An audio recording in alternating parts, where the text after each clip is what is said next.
.com back with us in studio, and good morning to you. Morning, Bill. Where's she going? Well, it's basically out kind of beyond Jupiter right now. It's coming in to the inner solar system. It's going to swing around the sun.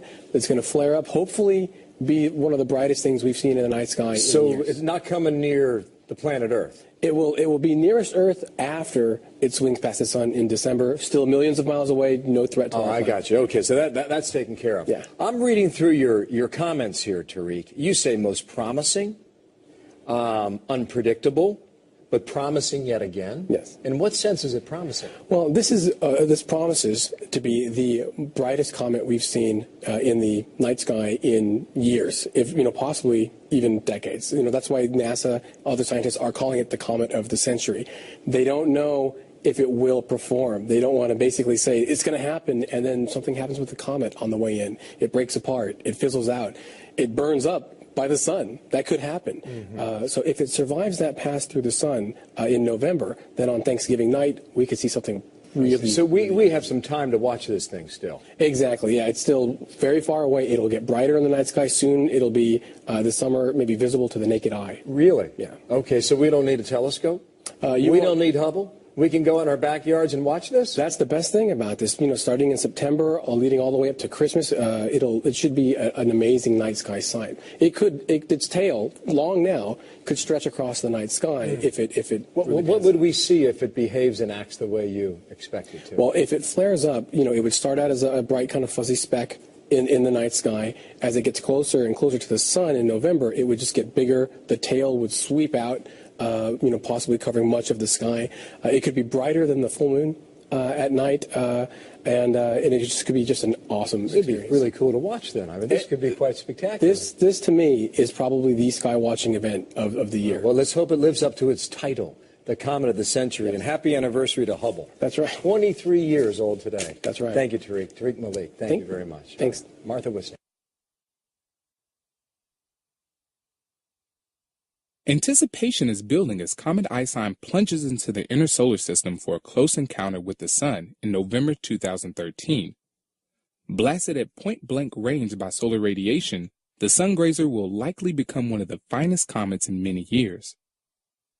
When NASA's Swift spacecraft observed the comet in January 2013, it was still near the orbit of Jupiter, but already very active. More than 112,000 pounds of dust were spewing from the comet's nucleus every minute. It turns out some of that dust might end up on Earth. Veteran meteor researcher Paul Weigert of the University of Western Ontario has been using a computer to model the trajectory of dust ejected by Comet ISIN, and his findings suggest that an unusual meteor shower could be in the offing. For several days around January 12, 2014, Earth will pass through a stream of fine-grained debris from Comet ISIN, says Weigert. The resulting shower could have some interesting properties. For one thing, it could dust the surface of the Earth. According to Weigert's computer models, the debris stream is populated with extremely tiny grains of dust, no more than a few microns wide. They will be hitting at a speed of 56 kilometers a second. Because the particles are so small, they will be rapidly slowed to a stop in Earth's upper atmosphere. Instead of burning up in a flash of light, they will drift gently down to the Earth below, he says. Don't expect to notice, though. The invisible rain of comet dust, if it occurs, would be very slow. It can take months or even years for fine dust to settle out of the high atmosphere.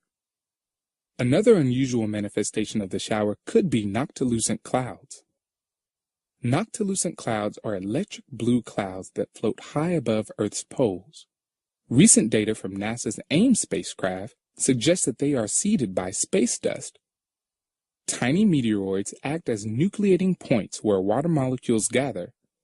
The resulting ice crystals assemble into clouds at the edge of space itself. This is still speculative, but Comet ISIN could provide the seeds for a noctilucent display.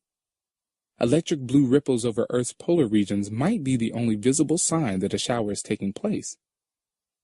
Weigert notes yet another curiosity. The shower is going to hit our planet from two directions at once. When Earth passes through the debris stream, we will encounter two populations of comet dust. One swarm of dust will be following Comet ISON into the sun. Another swarm will be moving in the opposite direction, pushed away from the sun by solar radiation pressure. The streams will pepper opposite sides of Earth simultaneously. In my experience, this kind of double whammy is unprecedented, says Weigert.